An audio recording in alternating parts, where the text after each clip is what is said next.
Es un economista con una maestría en economía dentro del Centro de Investigación y Docencia Económicas del CIDE. Su experiencia se centra en el análisis de la competencia desde una perspectiva económica y regulatoria.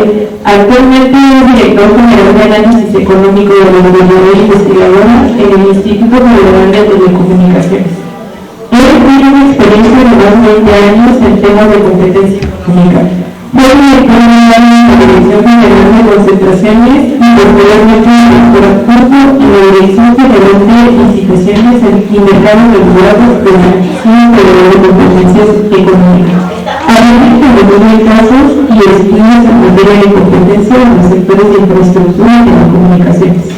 Fue investigador y posteriormente profesor en el Centro de Investigación y Docencias Económicas CIDE. Ha dado clases de microeconomía y econometría en la Maestría de Administración y Políticas Públicas del CIDE, así como de microeconomía y organización industrial en la Universidad Iberoamericana. Actualmente es profesor de microeconomía en la Facultad de Economía de Baja. Sin más preámbulos, les presento al maestro que va a hablar sobre lo que me dije.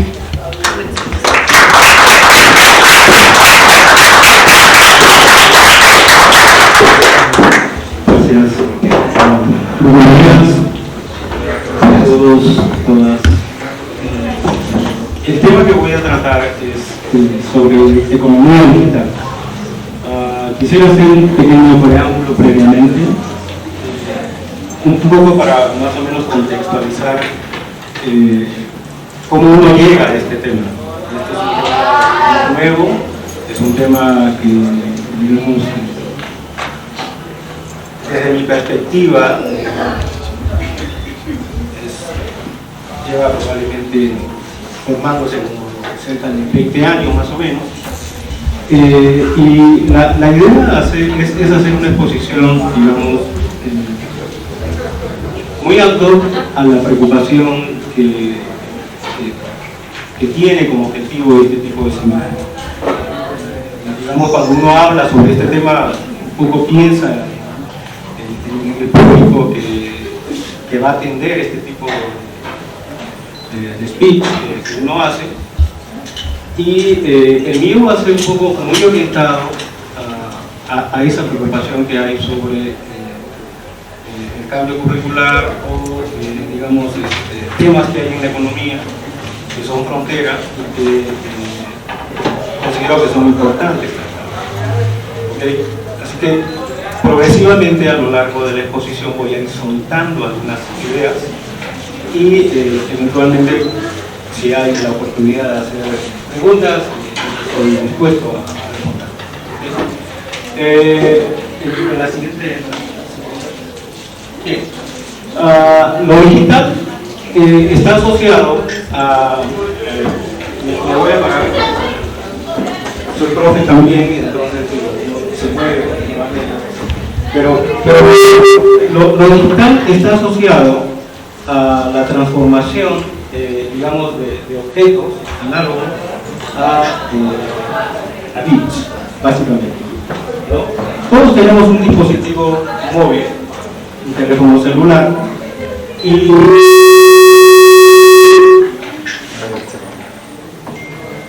igual me lo puedo echar sin esto. A ver, si no, sí, es que lo ocupe. Digo, lo puedo bajar y comienzo a caminar y hablar. Como si fuese una clase, no tengo problema. Ya. A ver, si intentarlo y si no ya lo. Ok, ahora.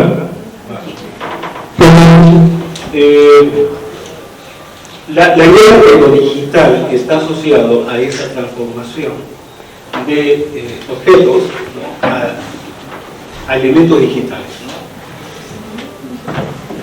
¿no? En el pasado utilizábamos una calculadora. Hoy se suele usar una calculadora, pero digamos, ese dispositivo móvil ya lo tiene incorporado. Veo muchos jóvenes, la gente de mi edad solía caminar por la calle con una de estas cosas para escuchar música. Entonces, imagínense, cargar esto. Y esto ya está incorporado ya.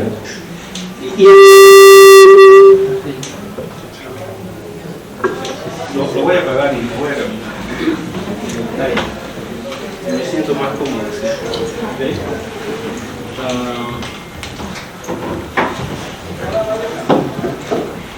Ok, como si fuese una clase. Entonces, lo que observan allí son objetos que luego pasan a un dispositivo móvil, ¿no? El mundo digital está asociado a esa transformación que hay de una serie de objetos a elementos digitales. En general, digamos, hoy ya no se usa, o es muy poco estilado el tema de los periódicos, que es algo tangible, y uno lo puede visualizar en un dispositivo móvil. ¿Okay? Esa es una de las primeras características del tema digital. La otra característica del tema digital es que la economía digital, hay muchas definiciones. Esta es una que me gustó, es el campo de la economía que estudia los servicios digitales y sus bienes. ¿Ok? Los servicios digitales y sus bienes. Nosotros los podemos comunicar a través de un dispositivo móvil. Podemos acceder a Facebook y entramos a una relación de las personas. Esto implica hacer, digamos, lo que se conoce como redes sociales. Pero las cosas también se comunican. Cuando las cosas se comunican, entramos en un espacio de lo que se conoce como Internet de las cosas. El televisor se puede comunicar con la puerta de entrada. La puerta de entrada se puede comunicar con el refrigerador. Y estamos en redes también. No son humanos, son cosas. Y eso es Internet de las cosas. Punto 1. Muchos de ustedes probablemente tengan el curso de economía regional o en algún momento, digamos, están pensando en hacer economía regional. Si van a entrar a economía regional, tienen que hablar en algún momento de ciudades inteligentes. Es decir, no pueden entrar al tema de ciudades inteligentes, modernización de las ciudades, etc., si no pasan por Internet de las cosas. Y al menos hay que saber en qué consiste el tema de las redes entre cosas. Hay redes entre personas y hay redes entre cosas. ¿Okay? Entonces, este es el primer punto que quiero enfatizar sobre, digamos, el mundo digital. ¿Okay? La siguiente. No todos somos iguales.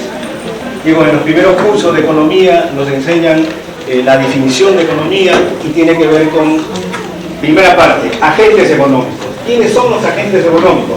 Consumidores, productores, el Estado, el resto del mundo. ¿Correcto? Pero cuando hablamos de consumidores, digamos, hacemos abstracción de los consumidores. No todos los consumidores son iguales, son diferentes. Y ahí se puede ver, digamos, esta es una suerte de categorización, ¿no?, por el tipo de generación, ¿no?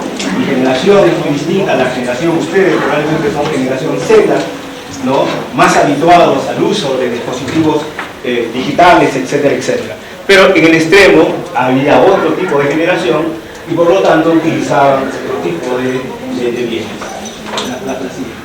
Ok. La primera entrada es un poco para más o menos decir de qué trata esto. Y esta segunda tiene que ver con datos empíricos. No sé, las letras son pequeñas, pero de este lado, del lado verde,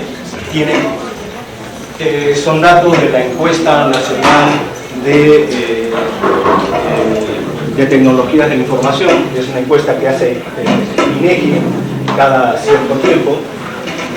Si están familiarizados con temas de encuestas hogares y ese tipo de cosas, esta es una encuesta, digamos, muy particular que tiene que ver con la dotación de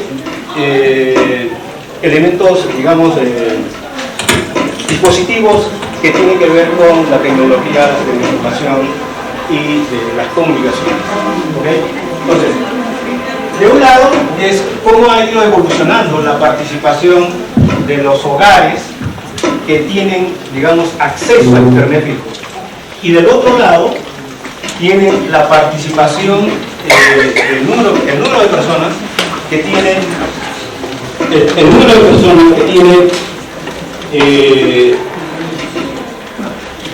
un dispositivo móvil. Creo que ahora se escucha mejor.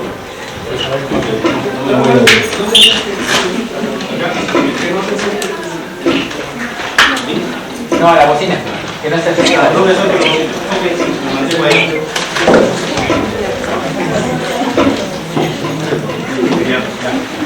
Y del otro lado tienen la participación de gente que tiene, personas que tienen dispositivos móviles. Tal vez más de cerca de 90 millones, 100 millones de personas tienen un dispositivo móvil. Y del otro lado, más o menos 20 millones de hogares tienen acceso a Internet. El último dato es del año 20, si no me recuerdo.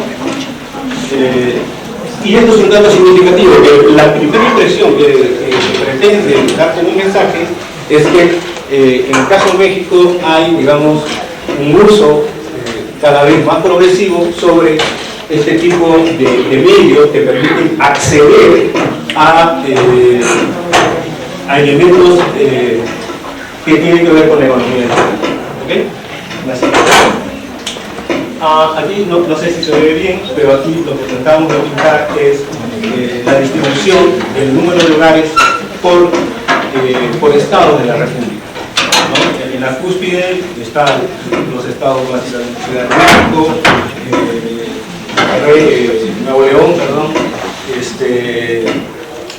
los estados básicamente del norte, y esto, digamos, sigue un mismo patrón de la discusión que hay sobre el tema de la desigualdad, ¿no?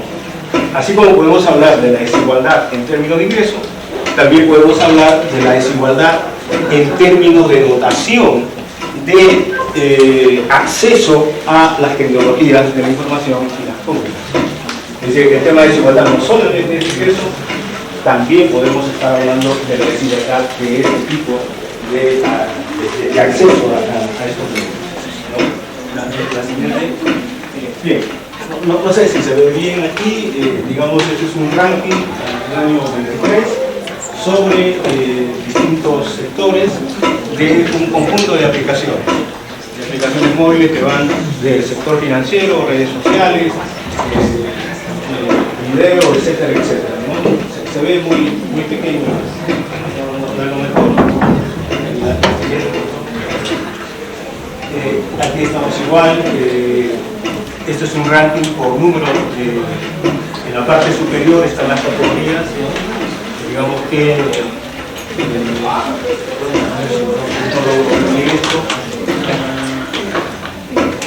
bueno, las descargas, en un caso mide el número de descargas, ahí aparece en TikTok, el año pasado el número de descargas de TikTok principales. Mi punto aquí es el siguiente.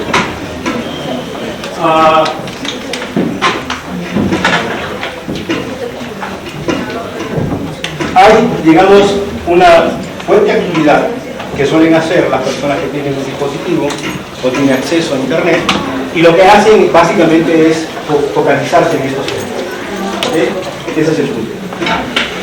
Algo así como los consumidores. Los consumidores, ¿qué consumen? ¿Qué compran?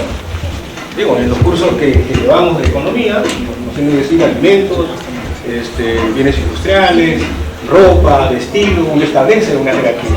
Ok, pero en el mundo de estas cosas, ¿qué es lo que, digamos, consumen? Este es un conjunto, digamos, de datos que permite entrar a esos temas. ¿Okay? Así como podemos hacer estudios sobre la demanda de un bien X, etcétera, etcétera, podemos hablar de la demanda de este tipo de bienes. ¿Okay? La siguiente, por favor. Okay.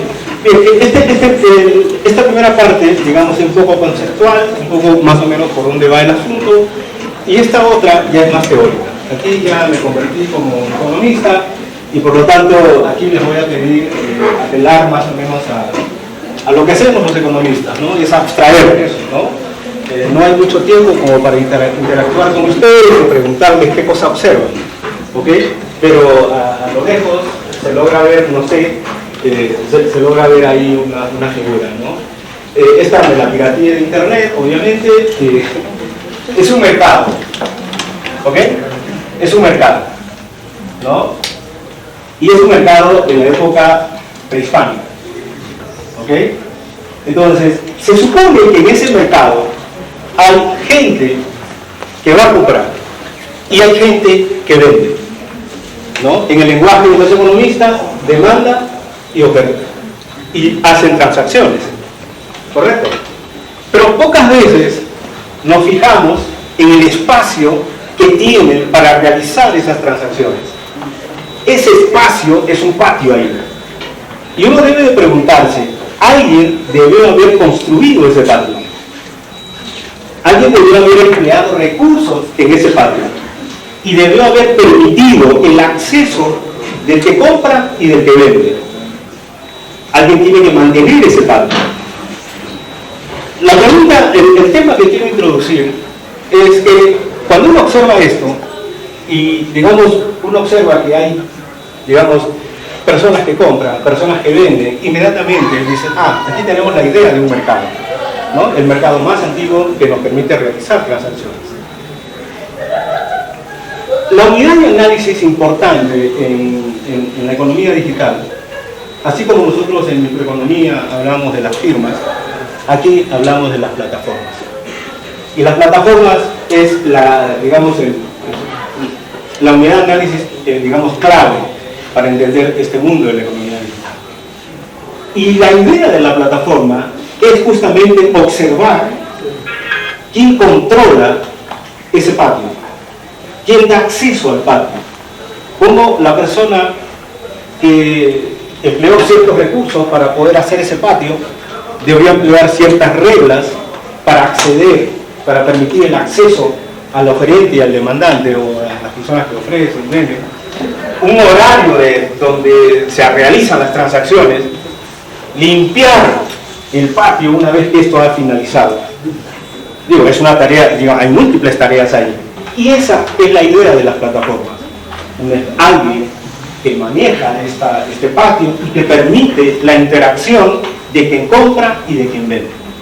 Esa es la definición, digamos, abstracta de lo que es una plataforma. La plataforma que, digamos, por la chamba que hago, es la radio.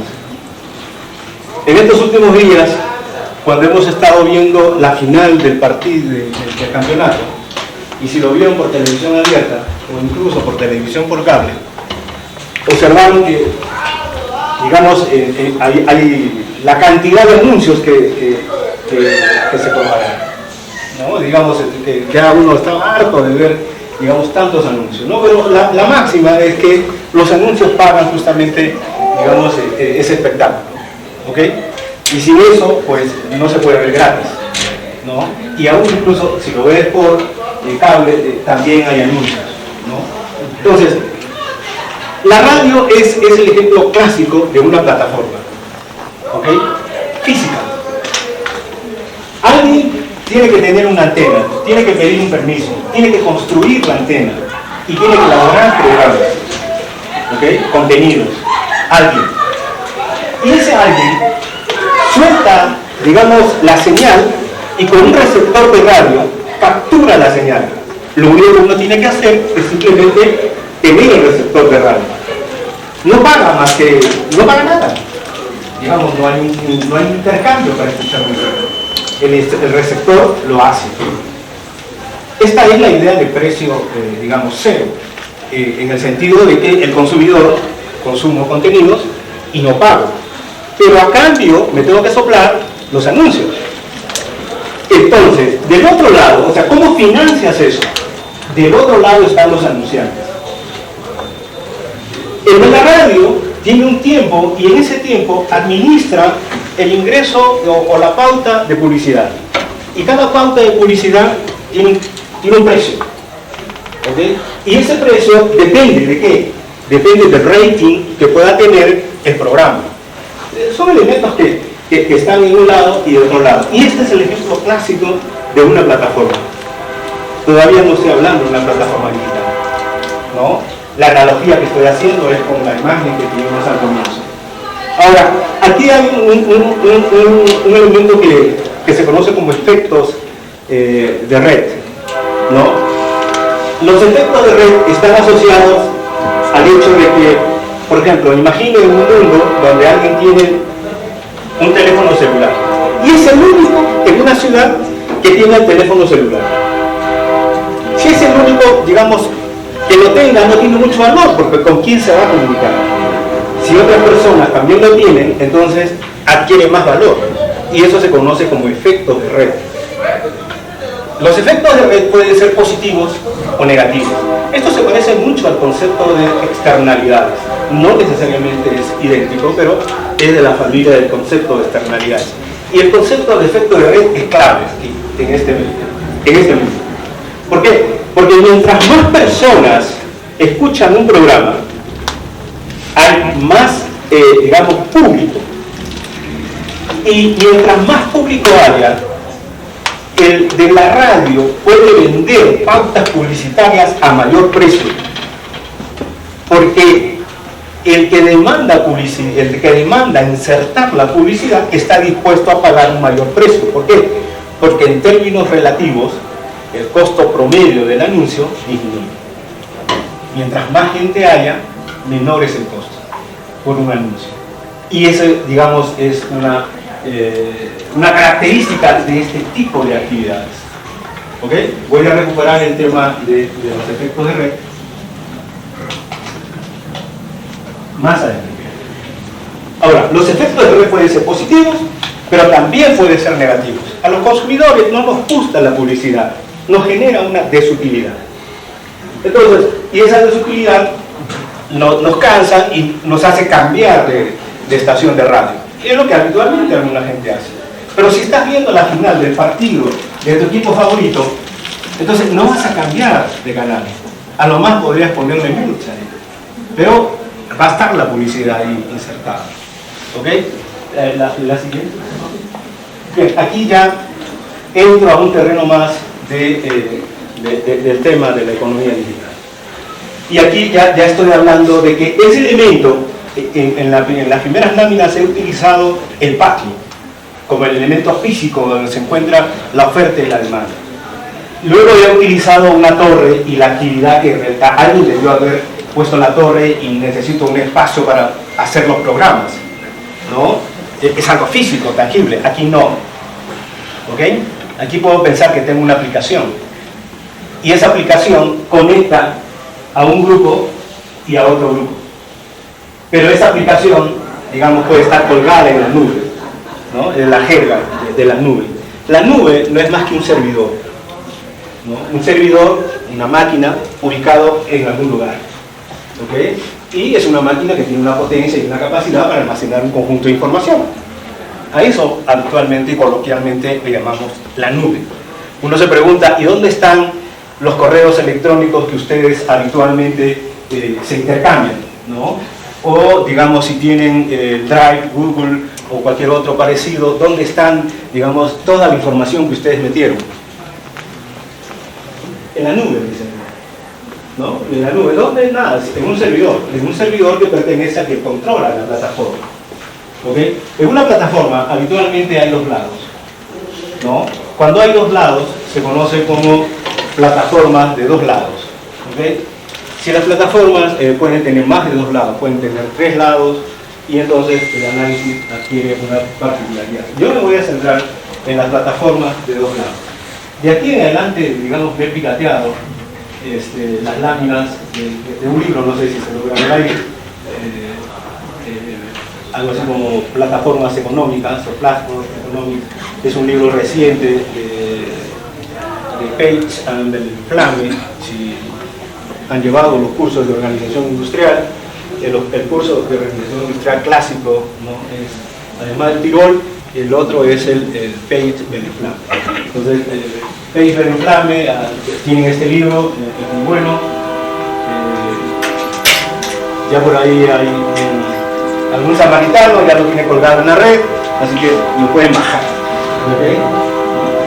Simplemente se los comento, no le va a gustar a Page, pero ella lo sabe. Entonces, estas son las láminas de un curso que tomé con ellos y que más o menos ilustra, digamos, esa interacción que hay en las plataformas. ¿Ok? La idea es esta: hay alguien que controla la plataforma, ¿no? La misma idea del patio, pero ahora es digital. Hay un agente del otro lado y hay un agente del otro lado, ¿okay? Y este permite la interacción entre los dos. Ahora, en ese proceso de interacción, digamos, hay un ganar-ganar, ¿no? Aquí voy a asumir que hay efectos, los efectos, digamos, de red son positivos. Es decir, imagínense Amazon, ¿ok? Amazon clásico, imagínense Amazon clásico. Amazon clásico, digamos, solamente la parte de venta, que se conoce como un mercado de ventas, marketplace. Amazon controla una plataforma, ¿no? Controla el patio físico que vimos hace un rato, y del otro lado están los compradores, nosotros, y del otro lado están los vendedores, ¿correcto? Que le dan el producto a Amazon para que lo ponga a disposición de los consumidores. Amazon se encarga de establecer la relación y también de la distribución. Eso es un negocio adicional, ¿okay? Entonces, imagínense eso, hay dos lados, y por lo tanto, mientras más personas hay de un lado, es mejor para ambos. Es decir, ¿por qué?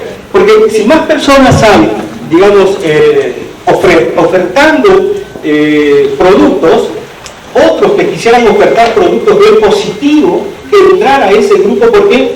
Porque en el otro lado tienen consumidores que cada vez son mayores porque están interesados en comprar una diversidad, y por lo tanto el que quiere ingresar acá ve ganar, ¿no? Esa posibilidad, y hay un efecto externo, y del otro lado tienen más posibilidades también de comprar. Entonces los efectos externos son positivos.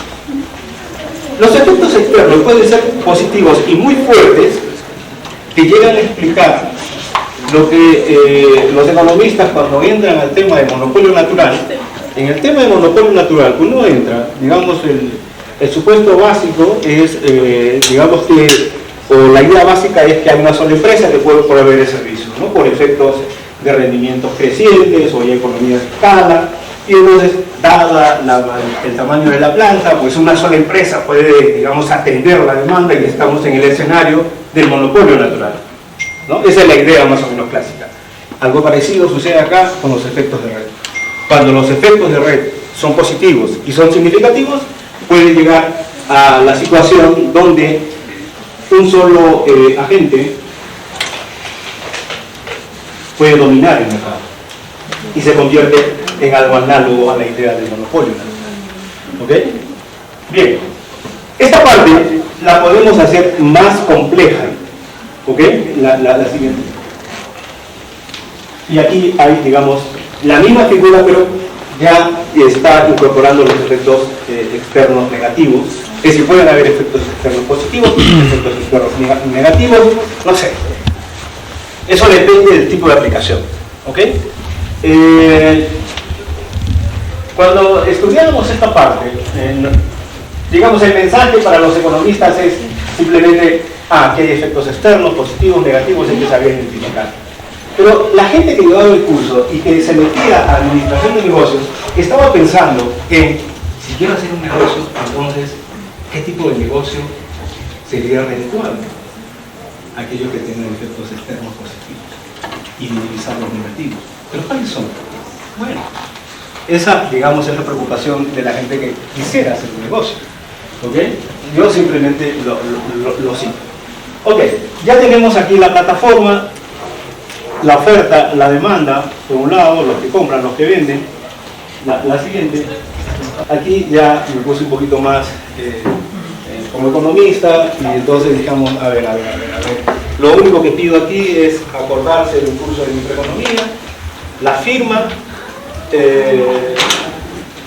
la condición, digamos, de la regla, ¿no? La función objetivo de la firma, simplemente eso, la idea de una firma en un ambiente de competencia perfecta. Lo que trata de hacer una firma es maximizar sus beneficios. Punto. Es eso. Entonces, la pregunta es, en este tipo de negocios, ¿cuál es la función objetiva? Entonces, el caso más sencillo, hay una sola plataforma, Amazon. De un lado están los compradores y del otro lado están los vendedores. ¿cuál sería la función objetivo de Amazon? Maximizar los beneficios. Pero para maximizar los beneficios yo tengo que hacer, digamos, ahí he puesto todas las variables, ¿no? Le tengo que cobrar, si le cobro acceso al comprador, si el comprador quiere estar en Amazon, le cobro.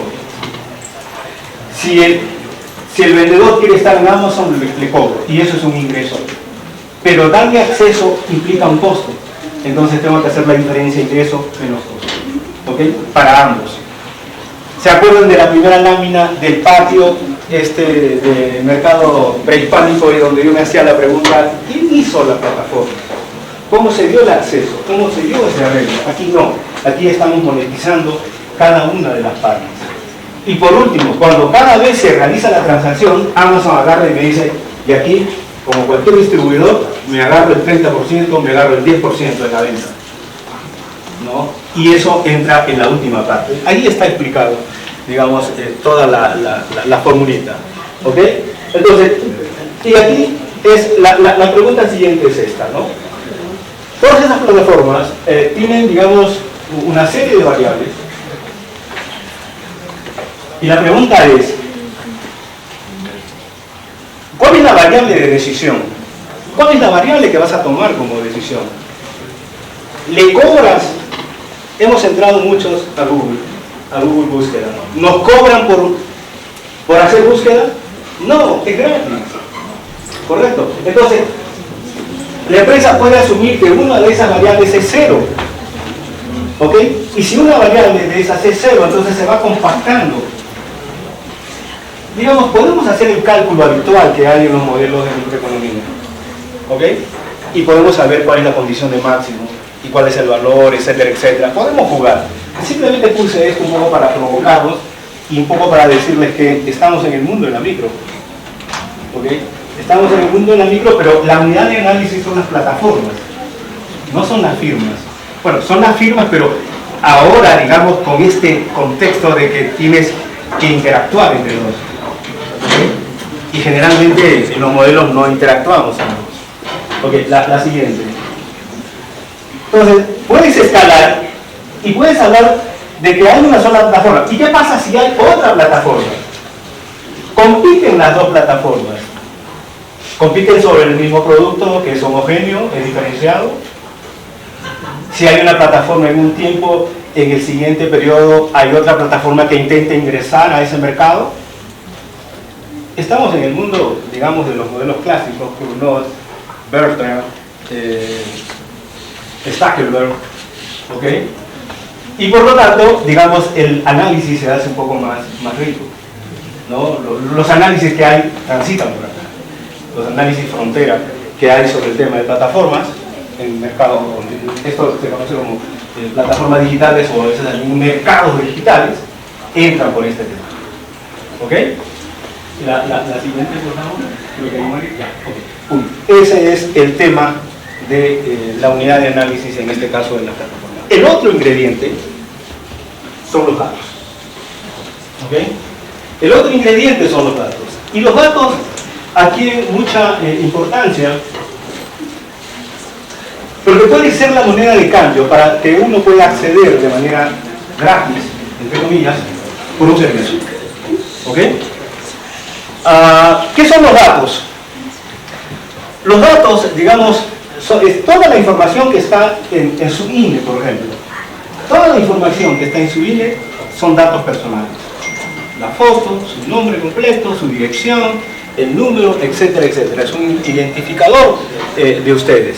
Y eso es de ustedes. ¿Ok? Ese es el derecho que tienen ustedes de tenerlo. Y eso, digamos, sin el consentimiento de ustedes, si ustedes no dan el consentimiento, nadie más lo puede utilizar. ¿Ok? Ese es un derecho de ustedes. Pero para poder acceder a esta cosa, habitualmente tenemos que bajar una aplicación y tenemos que dar información. ¿Ok? Y cuando damos la información, estamos fregados, porque ya a través de este dispositivo va a tener un conjunto de información. La información que te permite el acceso, y luego a lo largo del tiempo te hace un seguimiento de toda tu actividad.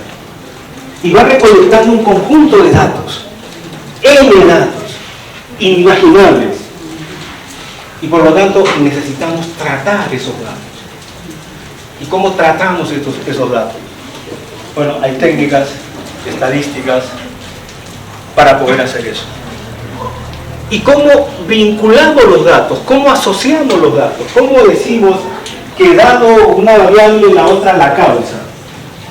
Tenemos que conocer algo de ello, ¿no? Aquí hay una discusión interesante entre los estadísticos y los economistas y los econometristas sobre el tema de los datos, ¿no?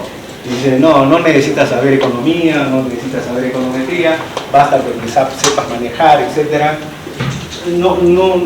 Yo estoy del otro lado de que si tienes un conjunto de información, la información es vasta, tienes que tener, digamos, un modelo detrás que te permita vincular las variables y hacerte las preguntas si uno causa o no a la otra. Y para eso, pues necesitas tener fundamentos sólidos sobre econometría. ¿Okay? Sin eso no caminas. Es más, sin eso yo no los voy a contratar, al menos la gente que he tenido oportunidad de ver, y en mi equipo uno exige, si es economista, lo primero que ve es qué sabes hacer. ¿Okay? Si no sabes econometría, fatal, ¿no? Entonces, y eso permite, digamos, aquí se requiere utilizar esas técnicas para analizar esos datos. ¿Ok? Ahora,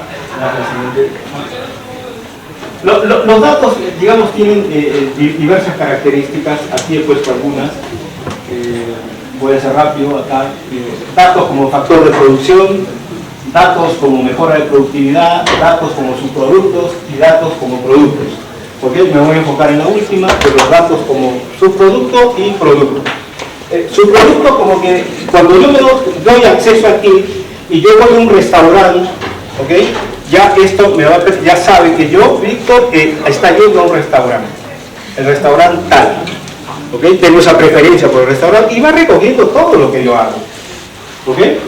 Entonces se acumula toda la información y estás en la última parte y estos en la última información comienzan a limpiar los datos, a clasificarlos por grupo de edad, por sexo, preferencias, etcétera, etcétera. Si eres un sibarita o no eres un sibarita, te gustan los bares, te gusta ir a los reggaetones, qué sé yo, sabe, ¿correcto? ¿Para qué? Para darse la vuelta y agarrar toda la información y venderla como publicidad. Y estamos en el modelo de la radio, ¿ok?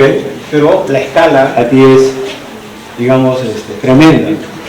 Todas esas decisiones son decisiones que suelen hacerse en tiempo real.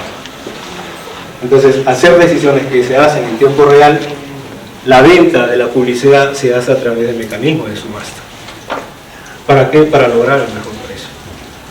Y ese es el negocio de una de las empresas, no se ve bien, pero la idea es poner a Google ahí y todo lo que tiene, al menos en lo principal de Google, ¿no?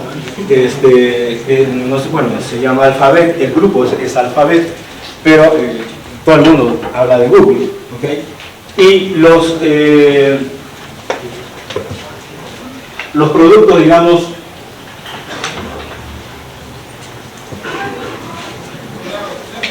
esenciales que explican Google, tiene que ver con la venta de publicidad. Cuando uno entra a los estados financieros, siempre a mis alumnos les digo, hoy se puede saber cuál es el estado, digamos, económico de ciertas empresas.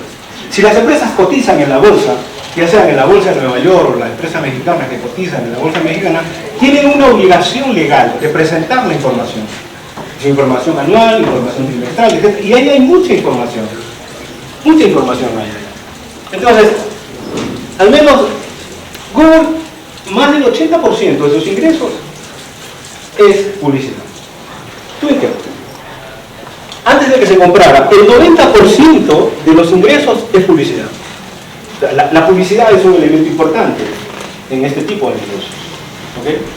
Ahora, a diferencia de Apple, ¿no? Apple, gran parte de sus ingresos, probablemente 60, 70, son dispositivos. ¿Okay? Y una parte más pequeña es publicidad. entrando al mercado de publicidad, pero el core es dispositivos. Ahora, ¿por qué es importante? Aquí el ejemplo que quiero poner de Google es un caso que lo tienen en el radar, y básicamente el cuento va así, para que vean más o menos cómo funciona este asunto.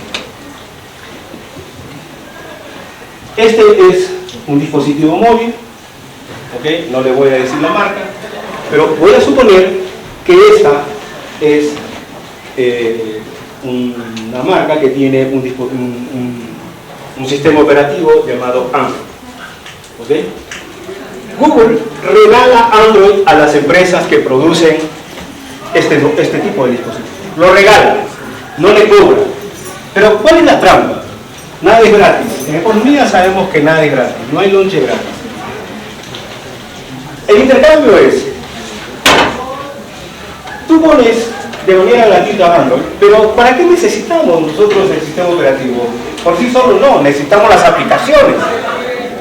Y resulta que Google tiene una tienda de aplicaciones. Pero ¿cómo accedes a la tienda de aplicaciones? Hay dos claves ahí, el buscador y el navegador, Chrome. Así es que a las empresas le dicen, ok, te lo voy a regalar. No pagas por Android. Pero oye, yo quiero acá poner la aplicación, pero la tienda de aplicaciones de ustedes. Ah, ok, pones la tienda de aplicaciones, pero para poner la tienda de aplicaciones también tienes que poner el buscador. ¿Ok? Y el buscador obviamente es el mío. ¿Ok? Y tú no puedes entrar, no puedes navegar en internet, necesitas un navegador y eso es Chrome y también es mío. Pero no te preocupes, no te lo voy a cobrar. ¿Ok? Nomás te digo que cada vez que yo haga, que a través de esto se haga una transacción a través de la aplicación, que es la adquisición de algún producto, te voy a cobrar el 30% del valor del producto. ¿Ok? ¿Qué es lo que habitualmente cobran los distribuidores? Porque cuando estás en una tienda y funcionas como distribuidor, ese es el porcentaje más o menos, 30%. Y esa es la bronca que probablemente conocen en la bronca de Epic y Apple sobre el pago que suele hacerse y que Epic le pide a Apple que el pago para actualizaciones, etcétera, salga del circuito de Apple y se pueda comprar directamente a través de la página de internet. ¿Okay? Pero esa es la parte del negocio. ¿Por qué es gratis? Porque cuando entras al buscador te está rastreando. ¿Okay? Te está rastreando tus preferencias. Porque si quieres comprar algo, ahí aparecen, digamos, tus preferencias reveladas, digamos, ¿no? Aunque estrictamente son las preferencias declaradas. ¿Ok? Son las preferencias declaradas. Y entonces va capturando tus datos y a través de eso va perfilando un conjunto de características y eso le permite ser eficiente cuando vendes. ¿Ok? Y logran mejores precios. Esa es la parte del negocio de los datos. Aquí hay algo interesante. Los economistas se han metido a este tema de los datos. ¿Ok? Y hay todo un campo que, digamos, está floreciendo sobre datos y economía, básicamente, ¿no? Es decir, los datos como una mercancía, si queremos señalarlo. ¿Okay? Pero, digamos, ya están metidos en ese rol. Entonces, eso es algo importante. La siguiente. Y esto, pero no se ve nada, pero la idea más o menos es que los datos pueden dar poder de mercado. ¿Ok?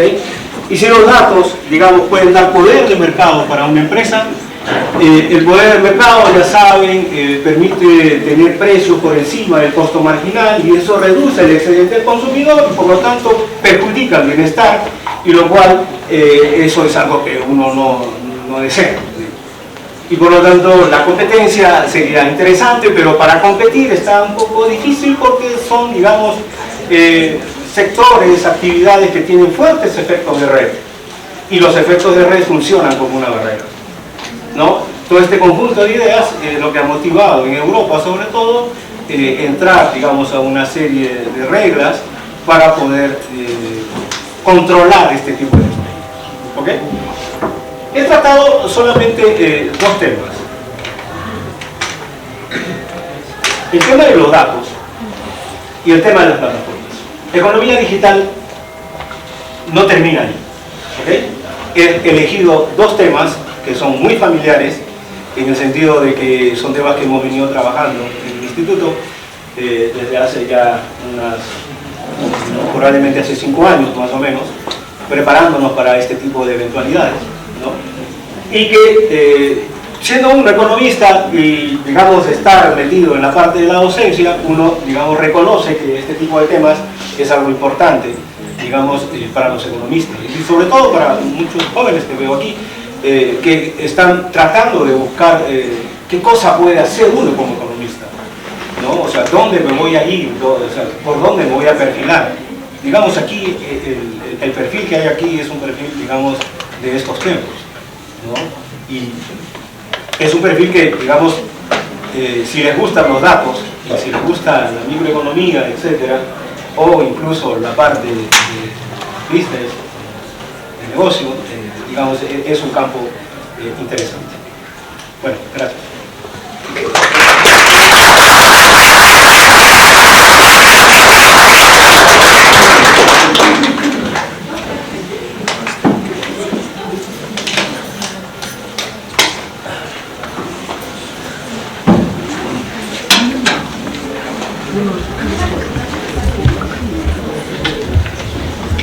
Estudio latinoamericana internacional y actualmente trabaja en Centro de Estudios de Desarrollo Regional y Desarrollo Sustentable del Programa de Economía, donde es investigador.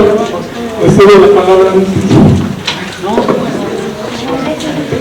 Muchas gracias por la invitación para hacer una plática.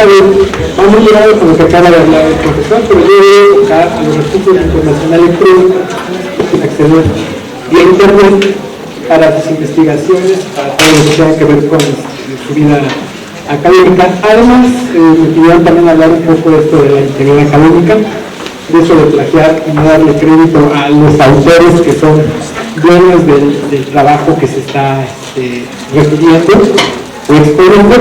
Es un tema que se llama muy famoso por una famosa industria, ¿no? El plagio. Tiene unas vertientes que son más legal. El plagio tiene una implicación legal. Muchas veces nosotros no sabemos, pero las obras, por ejemplo, de libros, discos compactos, software, tienen derechos de autor. Y esos derechos de autor no se pueden utilizar sin el permiso expreso de la compra de esos derechos. Entonces ahí es en ese momento cuando se habla de plagio, ¿no? El plagio es algo más de tipo legal. Es cuando ustedes están utilizando una obra que tiene derechos de autor, mientras que la integridad académica o la honestidad académica tiene que ver que están utilizando una obra y no la citan, como debe de ser de manera adecuada, ¿no? Entonces, la que dice es la última. Miren la cuestión informativa.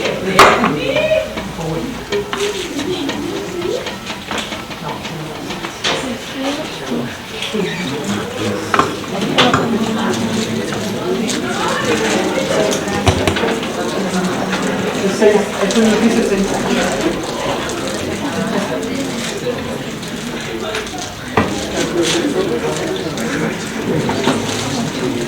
¿Me escuchan por allá? ¿Por el micrófono?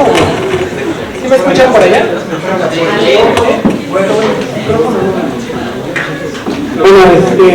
la ponencia ha hablado de puntos de información electrónica e integridad académica. Bueno, ¿cuál es el objetivo? Bueno, que ustedes como participantes sepan qué recursos existen en su institución para poderlos utilizar, para poderlos aprovechar. Y bueno, el segundo es algo así de tener nociones de qué es esto de la integridad académica. Porque como digo, es una cuestión muy moderna, muy reciente, pero que es muy importante, sobre todo en este momento en donde las instituciones ya están tomando cartas en el asunto en cuanto a evitar esto del plagio y copiar y pegar. Bueno, estos son los cinco elementos que vamos a tratar. El primero habla sobre qué son los recursos de información, qué tipos son, cómo se clasifican. La segunda son aquellos recursos que ustedes tienen acceso vía electrónica. Yo por lo general cuando doy esta ponencia la doy con internet para que ustedes les muestre qué recursos pueden utilizar en su institución y cuáles son de formato libre, no gratuito, porque no es lo mismo gratuito que libre, ¿no? Gratuito no. Entonces, el hecho de que sea libre no quiere decir que sea gratuito. Hay una institución que ya pagó por eso, que ya lo diseñó, entonces lo coloca para libre acceso.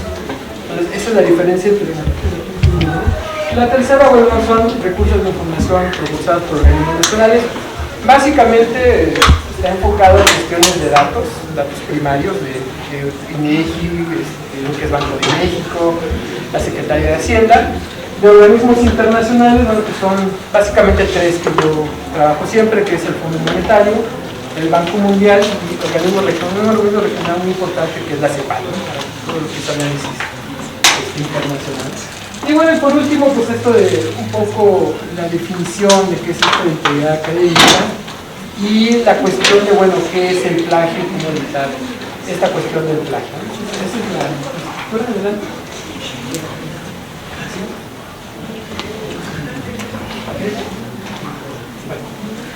¿Cómo se definen fuentes de información? Bueno, esta autora, Carrizo Sainero, señala que estas fuentes de información son aquellos materiales o productos originales o elaborados que permitan acceder a cualquier tipo de conocimiento.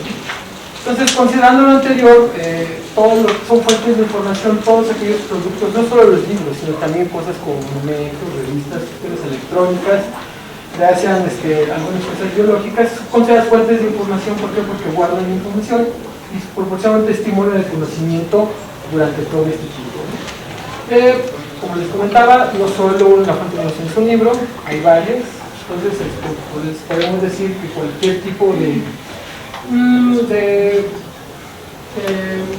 instrumento puede ser, o cualquier tipo de material puede ser una fuente de información. ¿A qué sigue? Bueno, las fuentes de información tienen varias clasificaciones. Una de ellas es por su cobertura, por su tipo de información y por su origen, ¿no? Por su cobertura geográfica, puede ser nacional, regional o local. Por el tipo de información, bueno, hay información que es multidisciplinaria, información especializada, ¿no? Y la última es de su origen y procedencia, que puede ser de cualquier institución pública, privada o incluso de tipo personal. Esto es por su contenido, ¿no? Es una clasificación que hacen los bibliotecólogos en este aspecto. Dicen, pueden ser fuentes primarias. ¿Cuáles son las fuentes primarias? Pues los libros, las revistas, cualquier fuente de información que dé información de primera mano.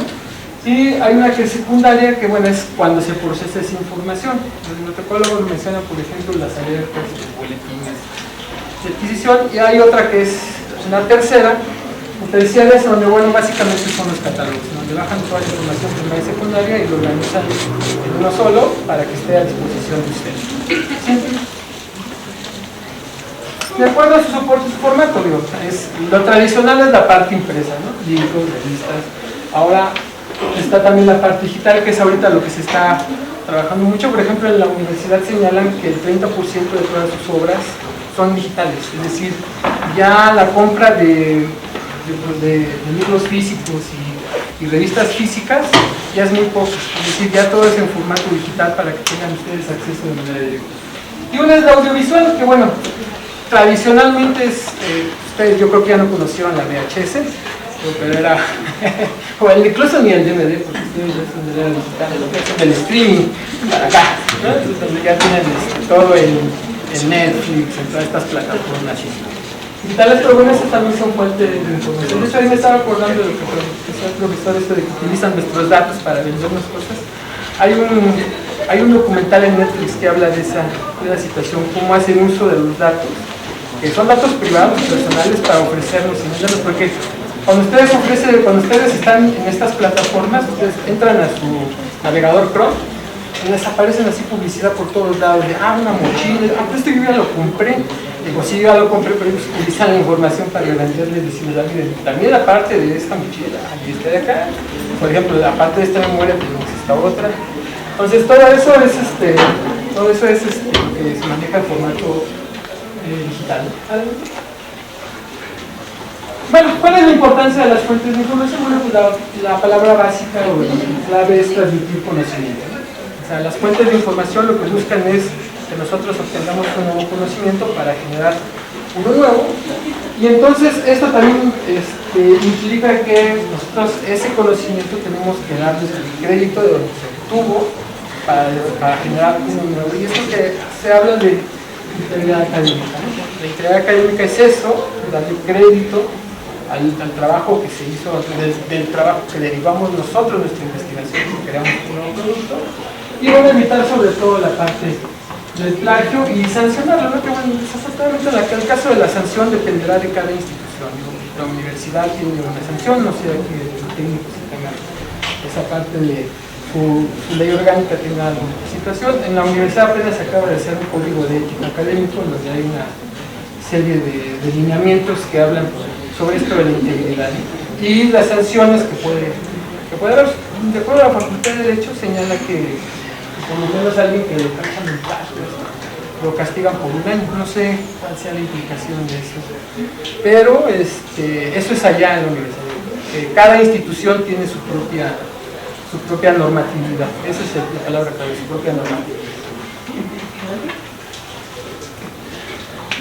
Bueno, pues estas son todo lo que son fuentes de información referencial. Estas yo las tomé, bueno, de la universidad que nosotros tenemos en nuestros recursos digitales, tenemos libros, revistas, tenemos periódicos, noticias, hay tesis, hay libros electrónicos, material de conferencia, documentos, incluso un fondo histórico con documentos que son de hace como 100 años, que están digitalizados. En la universidad sí tenemos ese tipo de recursos, ¿no?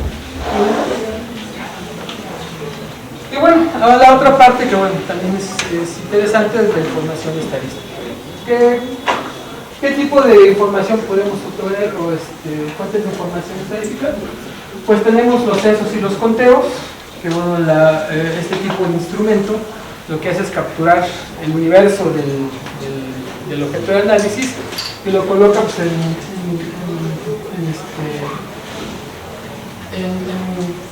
coloca la información del objeto de análisis de manera completa, o sea, su cobertura por lo general es muy detallada, geográficamente hablando, viene desde lo nacional hasta el nivel manzana. Entonces los conteos tienen esa ventaja, ¿no? Las encuestas por muestra, bueno, son una herramienta para de alguna muestra obtener el dato general, ¿no? Las encuestas más famosas pues, son las encuestas nacionales de ingreso-gasto, la ENOE, son las más importantes, ¿no? Los registros administrativos, los organismos públicos tienen información. ¿Por qué? Porque dentro de su labor está registrar información. Por ejemplo, los datos de nacimiento, ¿dónde creen que obtienen la información? De los registros civiles. De las actas de nacimiento obtienen nuestros datos y los procesan, también tienen los datos de nacimiento. Por ejemplo, los datos de mortalidad pues, vienen del registro civil. Cuando se hace un registro, esa información se capta y se coloca como fuente de información. Por eso se le llaman administrativas, ¿no? Registros administrativos, porque de ahí sale la información. Por ejemplo, la información de comercio exterior es un registro administrativo, viene de aduanas. Lo que es finanzas públicas es un registro administrativo, viene de la Secretaría de Hacienda. Entonces, esos son llamados registros administrativos. Existen otras fuentes de información. La más famosa de la estadística derivada es el sistema de cuentas nacionales. ¿Por qué se le llama derivada? Porque su construcción se elabora con una gran cantidad de información. Es decir, toda la batería que nosotros conocemos de cuentas nacionales, el PIB, el ingreso, todo lo que es las cuentas de producción, todo eso, provienen de varias fuentes de información: el censo económico, encuestas en hogares, encuestas en establecimientos, registros administrativos. Todo se conjuga y se convierte en una batería que se llama cuentas nacionales, que bueno, parte de una metodología que es aceptada internacionalmente, ¿no? El sistema de cuentas nacionales de la ONU. Y bueno, está en otro que son integración de indicadores, que casi ya no se lleva a cabo, es la recopilación de la información en un solo producto. Por ejemplo, los anuarios estadísticos, ¿no? Eso es una integración de indicadores, ¿no? Y está el otro sistema de información del sector público, bueno, que ofrecen también información específica dependiendo de su actividad. Por ejemplo, si ustedes quieren saber algo del turismo, la Secretaría de Turismo tiene una base de datos que se llama DataTour, que ahí les explica todo cuántos son ocupación hotelera, cuántos ingresan, cuántos egresan, toda esa información relacionada con el turismo viene en Nuevas Artes de Manotatu. De la misma manera, si ustedes quieren algo sobre ciencia y tecnología, el CONACYT tiene un sistema de información en ese tipo. Entonces, cada institución tiene un sistema de información que les provee la información básica de funcionamiento. Y bueno, ¿cuáles son los recursos digitales en UX? Bueno, como les contaba, yo trabajo para la universidad, pero me dio la tarea de checar qué recursos de información electrónica tienen ustedes. Por ejemplo, en esta liga que es repositorio, ustedes tienen tres tipos de información. Ustedes lo ven acá abajo en los botones. Tienen el catálogo de acervo, pues es básicamente un catálogo de búsqueda, donde viene clasificado su libro, el que están buscando. La biblioteca digital, esta es donde voy a centrar un poquito más, porque quiero que conozcan, si no los conocen, quiero que conozcan más o menos qué información tienen ustedes disponibles en su institución. Y el repositorio de tesis, ¿no? Son las tres que ustedes, fuentes de información propias, que son de ustedes, del instituto, y que pueden acceder a ella. Bien, por ejemplo, cuando entran al catálogo, ustedes pueden hacer una búsqueda y encontrar ahí algún libro en específico. La ventaja que tiene un catálogo de este tipo es que si existe una versión digital, ahí automáticamente lo incluye. Por ejemplo, ahí dice multimedia y aparece un PDF, que ustedes dan un clic y les va a aparecer el libro en formato digital. Entonces, cuando no, bueno, nada más hace la referencia en la ficha y ustedes tienen que entrar para buscar su clasificación. Pero sí está referenciado, más o menos como en la universidad. También cuando entramos a nuestro catálogo, buscamos un libro, si nada más tiene la ficha, pues solo aparece una ficha y luego dice a un ladito dice recurso electrónico y le das un clic y se abre. Claro, muchas veces estos libros digitales, como los compra su institución, necesitan tener una clave de acceso para ello, ¿no? Entonces ahorita vamos a esa parte, ¿no? Bueno, tal vez la parte más interesante, y bueno, quiero que ustedes conozcan, porque son recursos que ustedes tienen disponibles en la institución con su número de cuenta, con su correo institucional. Yo me di a la tarea de hacer una revisión de todas estas bases de datos, y aquí vamos a encontrar bases de datos que son multidisciplinarias. ¿Por qué se llaman multidisciplinarias? Porque abarcan varias disciplinas. Por ejemplo, hay bases de datos que traen desde economía, negocios, ciencias sociales, artes, hasta recursos especializados. Si se dan cuenta, aquí su institución se los clasifica en ciencias médico-biológicas. La otra es ciencias sociales y administrativas, que es la que a ustedes les corresponde. Otros recursos, libros adquiridos en Taylor y Francis. Estos son libros digitales que provee este proveedor, ¿no? Que ustedes tienen a disposición. Libros adquiridos en Pearson, también son libros de la editorial Pearson que ustedes pueden acceder de manera digital. Y por último, Conversus IPN, que creo que son una serie de documentos que tienen ahí. Ahora, ¿cómo accesan a esta información? Bueno, lo primero que tienen que hacer es ubicar qué tipo de recursos quieren utilizar. Por ejemplo, si ustedes eligen una multidisciplinaria, lo que va a hacer es, hay bases de datos como por ejemplo EBSCO. EBSCO tiene no solo de negocios, tiene también de administración, tiene de artes, tiene de todo tipo, por eso se llama multidisciplinaria, y ahí tienen una que se llama Academic Search Alike, que es donde viene la información completa. Ustedes le dan un clic, pueden acceder.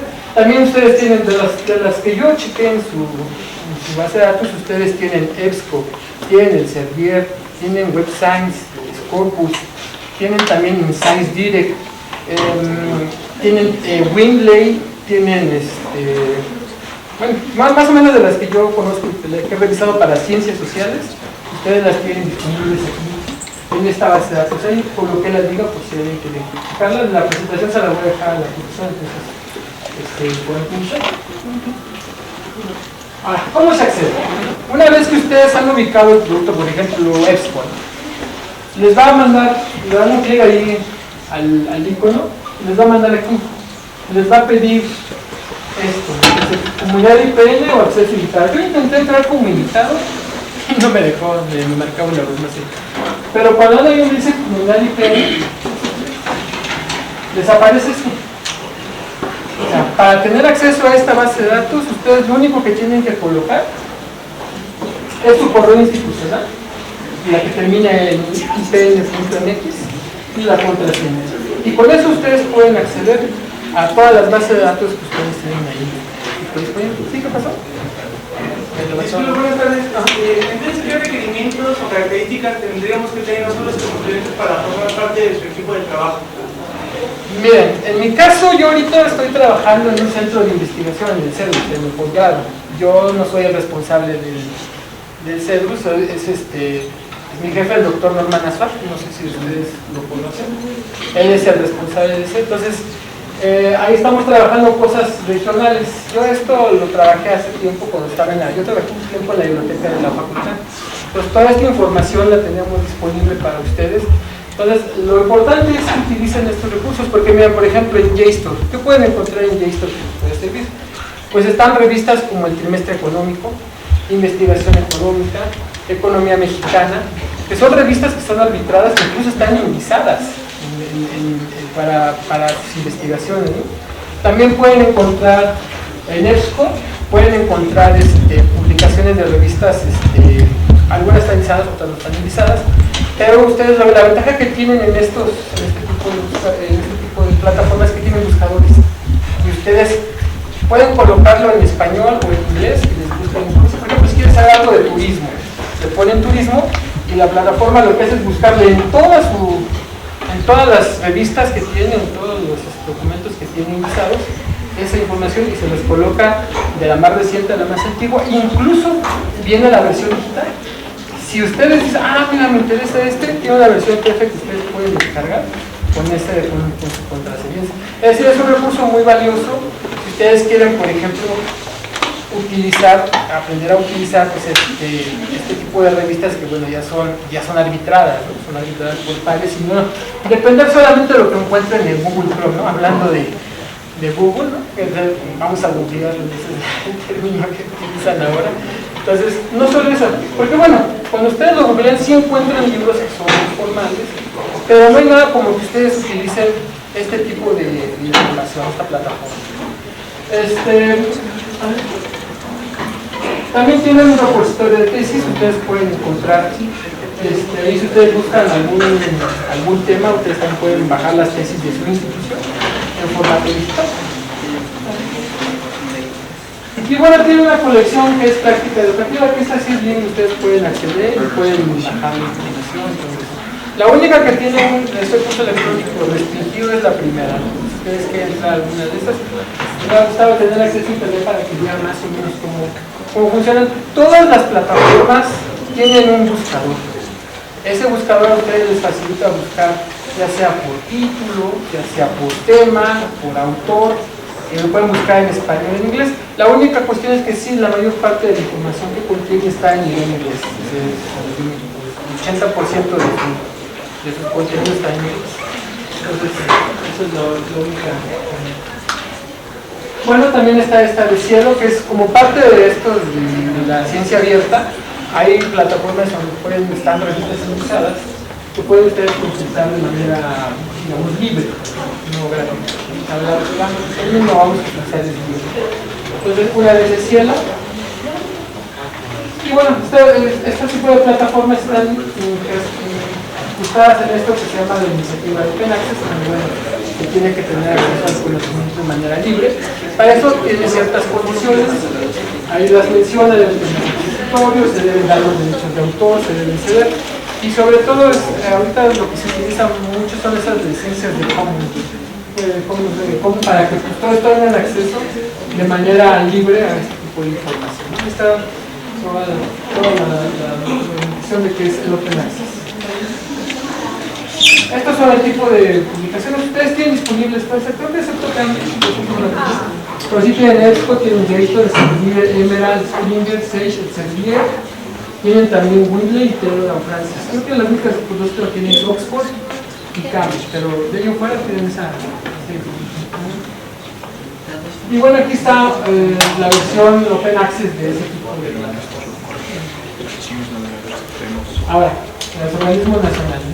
Aquí lo que vamos a ver nada más es brevemente qué tipo de información pueden encontrar en los tres organismos básicos, que es INEGI, Secretaría de Hacienda y el para elegir. Bueno, la página de INEGI, la página de INEGI ha estado en constante cambio, cada vez más para encontrar la información, pero su estructura básica nos permite de manera intuitiva buscar la información dependiendo de las necesidades que tenemos. Esta es la página principal, como verán, ya no tiene absolutamente nada, hasta nada más un poquito. Y estas informaciones, antes por ejemplo en la página principal tenía todo un desplegado, ponía nuevas adquisiciones, nuevas publicaciones y todo eso. Y bueno, tal vez el corazón también se puede buscar por temas. Aquí INEGI coloca algunos de los temas más importantes que van a buscar en la plataforma, es decir, los temas los elige INEGI de acuerdo a cómo se van buscando en su página, ¿no? Es decir, si en su buscador ustedes ponen educación, empleo, hogares, INEGI tiene, sabe cuántas personas buscan información, entonces dicen, bueno, esta es la información más relevante.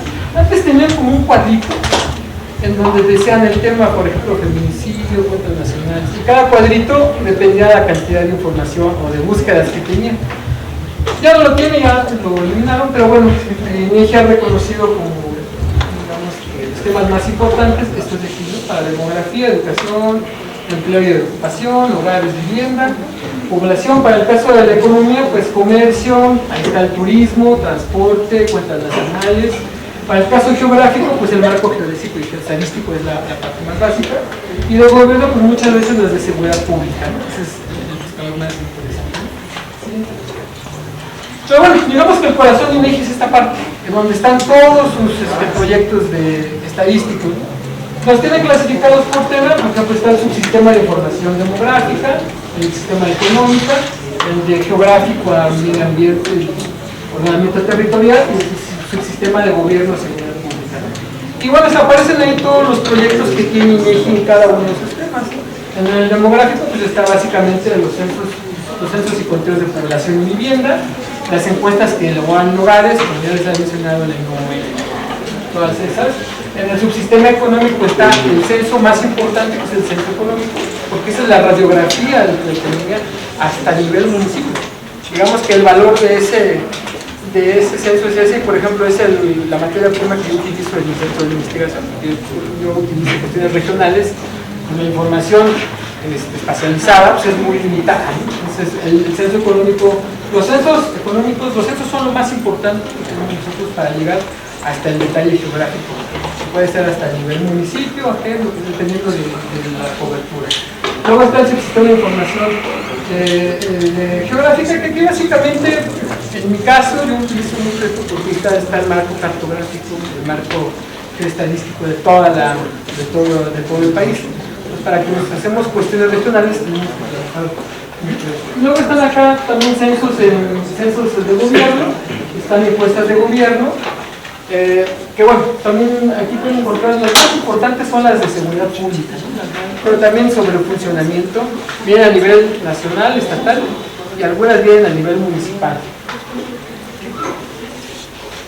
El otro que tiene INEGI pues son estos sistemas de información, así que aquí lo que hace INEGI es colocar toda esa información en sistemas para que ustedes puedan consultarlo de manera más amigable, más accesible. Por ejemplo, en el caso de los economistas, el más famoso es el Banco de Información Económica, que ellos ponen una serie de baterías de indicadores económicos, los más importantes, desde que tiene históricos y los que tiene recientes. Otro, pues es muy interesante, es el directorio de establecimientos, para saber dónde están los establecimientos hasta el nivel local. La ventaja del directorio de establecimientos, para que hacemos cuestiones regionales, es que llega hasta el nivel manzana, o sea, el detalle más pequeño de la información. La tengo ahí. Lo único malo es que nada más son dónde está ubicada. Es como un directorio de empresas, ¿no? Los pueden ubicar en el espacio geográfico y pues ahí tenemos empresas de petroleras, tenemos empresas, por ejemplo, el Ox, el Walmart. Si ustedes quieren saber dónde está el Ox, el Walmart, entren al menú, lo buscan por razón social y les va a aparecer en el mapa todas las unidades que le corresponden a cada una de ellas. Para nosotros los regionalistas que trabajamos cuestiones regionales, es la materia prima más importante y con la que hacemos muchas investigaciones. Es información a nivel regional, local, y comunitario. Bueno, esto de infraestructura de la información, que es un eje donde coloca cómo hizo sus catálogos, sus metodologías. metodologías, todo eso. Es muy, pero a veces sí es muy importante cuando yo sí les digo a los alumnos que cuando ustedes utilicen una encuesta, vean cuál es su cobertura primero y qué tipo de información tiene. Por eso es importante revisar, antes de que entren a una encuesta, revisen si viene la información que ustedes están buscando, porque no, por supuesto, no traen toda la información, y hasta dónde es representativa. Por ejemplo, en el caso de todas las encuestas que tenemos ahí en los hogares y en establecimientos, el nivel de representatividad por lo general es a nivel nada más estatal. No hay nivel municipal. ¿Por qué? Porque la encuesta no llega hasta ese detalle. O sea, no abarca hasta ese detalle para que sea robusta en ese sentido. Entonces, es importante que vean en la encuesta qué información tiene y hasta qué nivel de desagregación espacial. Sobre todo para quienes hacen las estudios regionales. Bueno, aquí está Banco de México. Aquí Banco de México pueden encontrar indicadores de la política monetaria, indicadores del sector externo, ¿no?